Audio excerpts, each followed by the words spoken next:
Recently lived through my own worst nightmare. The HOA queen ripped down my court order stickers while the deputizers still stapling the next one.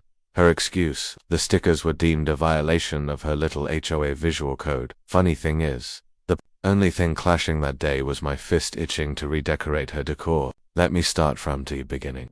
It all started on a perfect Tuesday morning. The kind of morning that makes you forget you live in a neighborhood ruled by a tiny tyrant in a pink tracksuit. I was on my porch, the wood warm under my bare feet, heavy mug of coffee steaming in my hands. The air smelled like cut grass and chlorine from a distant pool. My girlfriend Sarah had already left for work, leaving me to enjoy the quiet That victory was taped to the brand new fence posts along my property line. 3 neon orange stickers, big and obnoxious. They had bold black letters that said, "Court order, do not remove." They were ugly as sin, but to me, they were beautiful. They were the finish line of a 6-month war with the Homeowners Association from hell. A war I had won. I took a long sip of coffee, feeling the heat spread through my chest. For the first time in a long time, I felt something like peace. Me. The dispute had been stupid. A fight over 3 feet of dirt that Karen, the self-crowned queen of the HOA, decided should be hers. Talk about a neighbor from hell. I'd bought this house for the big yard for the old oak tree whose branches shaded my little slice of Hewitt. Karen's property backed up to mine, and she decided that tree would look better in her yard. So, she just started moving the property markers. When I moved them back, the war began. It ended last week in a stuffy courtroom with a tired judge looking at the original land survey and telling Karen in no uncertain terms that she was wrong. He ordered me to put up a new fence on the correct line and to post those ugly orange notices to make sure-ish. Didn't conveniently forget again. So there I sat, king of my 3 extra feet off land, enjoying the silence. But peace, I've learned, is a fragile thing in a place like this. A powder blue blur appeared at the edge of my vision. My gut clenched. It was Karen. She wasn't alone. Flanking her like 2 overfed bookends were her sons, Chad and Brad. Chad was the older one, built like a vending machine with the same limit. Brad was the younger, a little softer around the edges, but he had the same smug look permanently stamped on his face. They marched across my lawn, my newly affirmed legally recognized lawn, their feet crushing the grass as if it personally offended them. My hand tightened on my coffee mug. My temper, which I usually keep on a very short leash, started to pull. "Morning, Karen," I said. My voice was tight, a low growl I couldn't quite hide.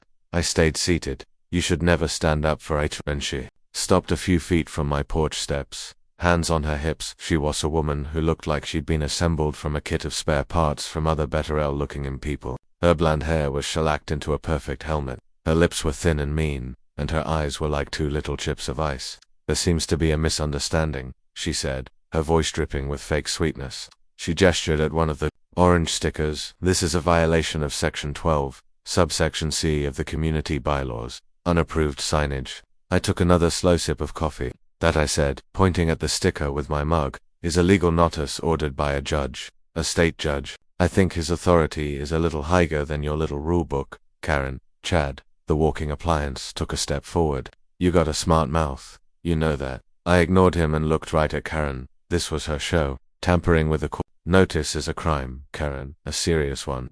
Contempt of court, they call it. You should look it up. I was bluffing a little on the exact charge, but the core of it was true. Messing with a judge's order is a monumentally stupid thing to do, but this was a homeowners association horror show. She just laughed. It was a horrible sound, like a mink being stepped on. "Our bylaws are the law here. The judge doesn't live here. I do." And with a flick of her wrist, she reached out, dug her perfectly manicured nails under the edge of the orange sticker, and ripped it right off the post. She crumpled it into a ball and threw it on the ground. She turned to the next post and did the same thing.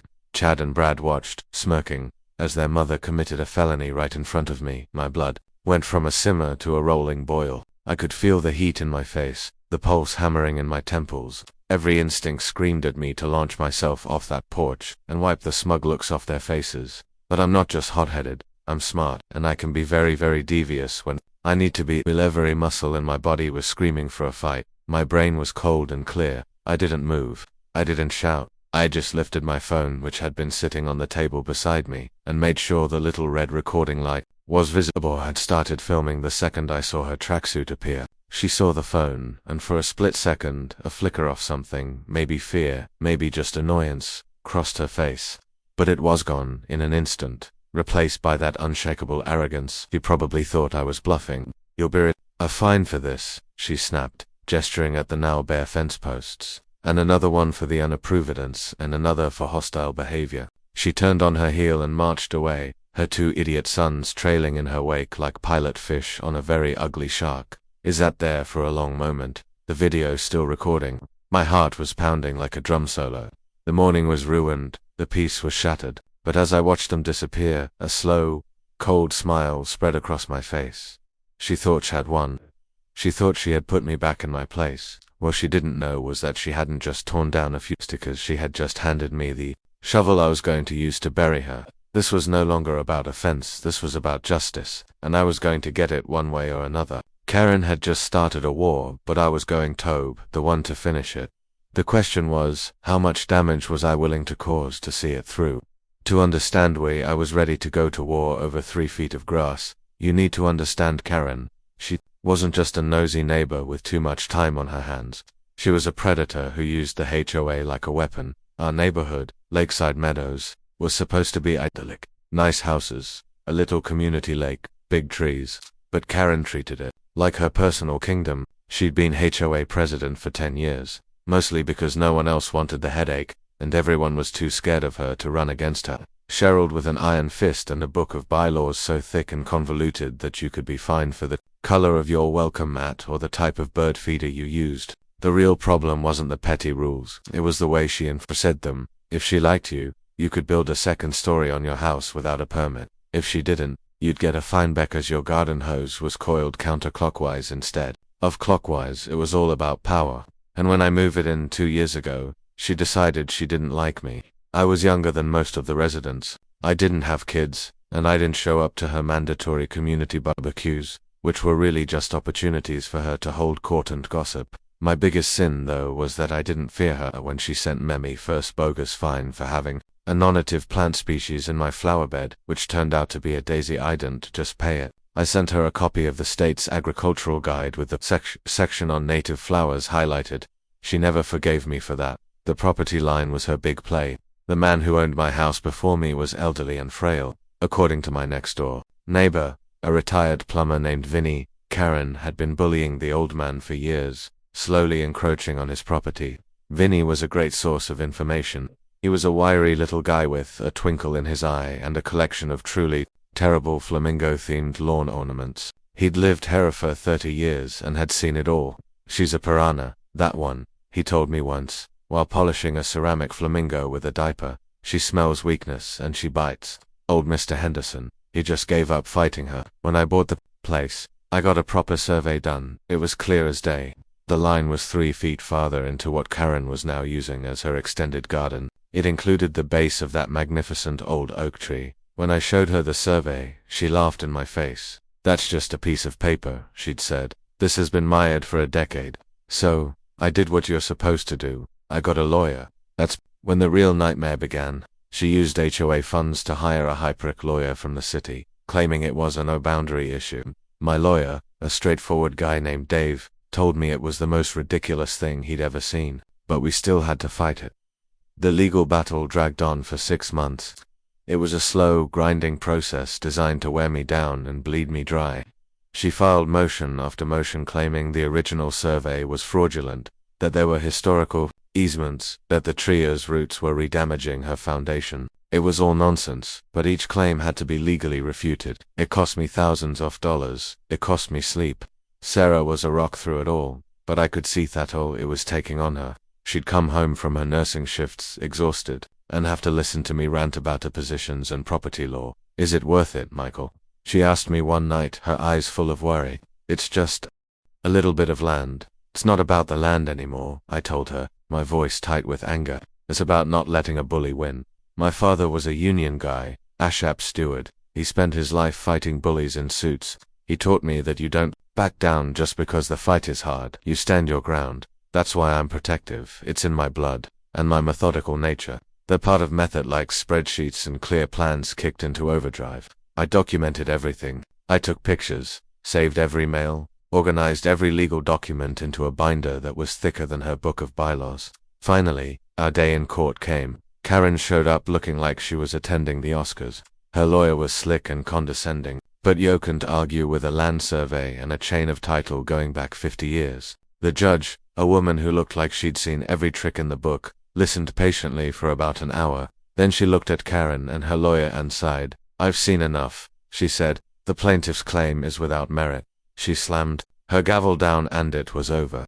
She awarded me the victory, and to add insult to injury, ordered thiefants and the neon orange notices. It was a total complete vindication. That was last week, and this morning, as Karen ripped those notices off my fence, I realized the court victory wasn't themed of the war. It was just one battle. She wasn't just a bully, she was a zealot. She truly believed her power was absolute. Standing there on my porch, phone in my hand, I felt the last bit of me desire for a quiet life evaporate. This woman had cost me money, time, and peace of mind. She had tried to steal my property, and now she had openly defied a judge's order right in front of me.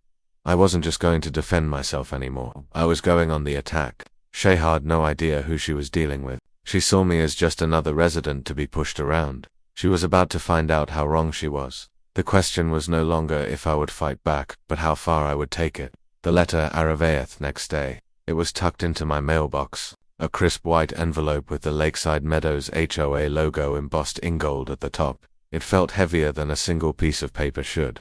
My hands were still grimy from the garage where I'd been trying to tune up my old motorcycle, a welcome distraction. But the moment I saw that envelope, the grease and oil on my fingers felt like dirt. I knew what this was. This was the first shot in the new war. Sarah was in the kitchen humming along to the radio while she chopped vegetables for dinner. I didn't want to bring this darkness into her space, into our home, but there was no avoiding it. I slid the envelope open with my thumb. Inside was a single sheet of thick, creamy paper. It looked professional, official. At the top, in bold letters, it said, "Official notice of violations and fines." My eyes scanned the page. The sheer audacity of it almost made me laugh. There were 3 violations listed. First, unauthorized signage for the court-ordered notices she had ripped down herself. Fine, $500.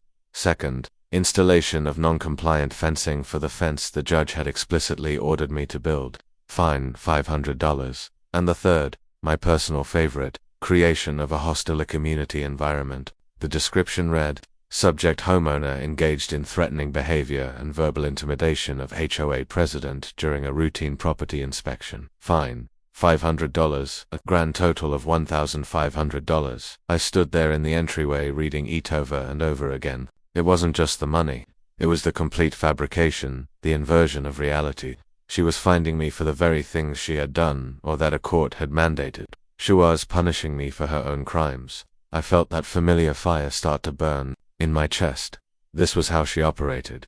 This was how she crushed people. She drowned them in paperwork, in lies, in fines so big they had no choice but to give in and pay. She probably expected me to write a check just to make it all go away. "What's that, hun?" Sarah asked, wiping her hands on a towel. She saw the look on my face and her smile faded. She came over and took the letter from my hand. I watched her face. As she read it, her brow furrowed in disbelief, then her eyes hardening with anger. "She can't be serious," she whispered. "This is insane. Dad, this is illegal, isn't it?" "Of course, it's illegal," I said, my voice low and hard. "That's the point. She thinks she's above the law." I looked at Sarah at the worry lines forming around her eyes. This was what I hated most, seeing this garbage affect her. "Don't worry," I told her, putting my arms around her. "I'm not paying this. I'm going to handle it." My protective instincts were screaming.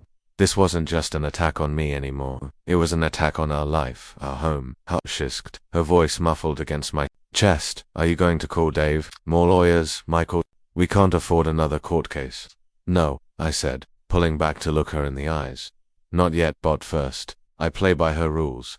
At the bottom of the letter, it stated I had the right to appeal the fines at the next monthly HOA board meeting. It was a trap, of course. The board was just her collection of puppets. Going there was like appealing a speeding ticket to the cop who wrote it. But it was a necessary step. I had to exhaust their sham process before I could take it further. It was all part of the methodical game I was starting to map out in my head. The next afternoon, I saw Vinny out on his lawn, wrestling with a new acquisition, a life-sized solar Power dancing hula girl, it was hideous. I walked over New Lawn Art, Vinny, he straightened up, wiping sweat from his brow. A fella's got to have a hobby. What's eating you? You look like you just swallowed a bee. I told him about the letter. He wasn't surprised, he just shook his head inside. Yeah, that's her move. The paper cut death. Fine. F you for breathing. Fine you for blinking. She did it to the Millers a few years back. They wanted top into their shutters, a nice dark green. Karen said it wasn't on the approved color palette. They fought it.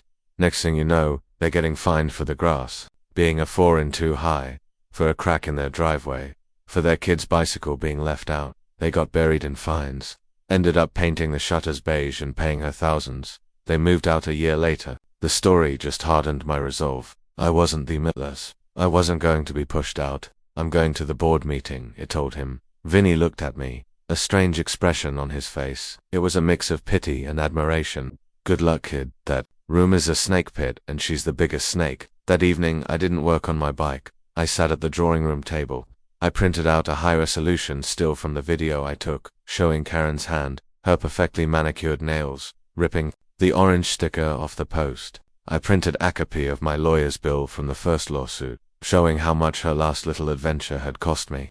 And I took out the crown jewel, a fresh notarized copy of the judge's final order, the one that explicitly mandated the fence and the notices. I placed each document into a separate clear plastic sleeve. I slipped them into my slim leather briefcase. It felt like I was loading a weapon. The letter said I could appeal. Karen thought it was a formality, a stage for her to publicly humiliate me, but I was going to turn her stage into a courtroom. I was walking into the heart of her kingdom, not as a defendant, but as a prosecutor. The only question left was whether her board of cowards would have the guts to listen to the truth. The HOA board meeting was held in the Community Clubhouse, a building that smelled faintly of desperation and burnt coffee. The room was set up like a tribunal. A long folding table sat at the front, draped with a cheap purple cloth. Karen was in the center, of course, looking like a queen on a makeshift throne. On either side of her sat her royal court, 3 other board members. There was Martha, a nervous woman who looked like she might burst into tears if you looked at her. Bob, a retired accountant who seemed to be asleep with his eyes open, and Gary, a smug-looking guy in a golf shirt, who nodded at every single thing Karen said. They were her hand-picked enablers. Her sons, Chad and Brad, stood against the back wall, arms crossed, trying to look intimidating. They just looked bored. About a dozen other residents were scattered around the room in cheap metal folding chairs. They were the usual crowd, people with their own petty grievances or people who were just lonely. They all had the same look of weary resignation. This was Karen's theater and we were all just players. Sarah had wanted to come with me, but I told her no. I didn't want Karen to have the satisfaction of seeing her worry. This was my fight. I walked in, my briefcase in hand, and took a seat in the front row. I didn't look at anyone, I just sat and waited. My heart was thumping a steady, angry rhythm against my ribs, but on the outside I was a statue, cold, calm, waiting. Karen, the meeting to order. They droned on for 20 minutes about landscaping budgets and the upcoming 4th of July parade. My legs started to bounce with impatience. Finally, she got to the main event. Next on the agenda, she announced, a cruel little smile playing on her lips, is the appeal of Mr. Michael Turner regarding violations at 112 Oak Drive. She looked right at me. Mr. Turner, you have been fined for 3 serious violations of our community standards. Do you have anything to say for yourself before the board votes to uphold these fines? This was it, the moment she'd been waiting for, the public shaming. I stood up slowly and walked to the small lectern they had set up for residents. I placed my briefcase on it and clicked it open. I could feel every eye in the room on me. My blood was singing with a fairy energy, but my movements were deliberate, methodical. Yes, Kay.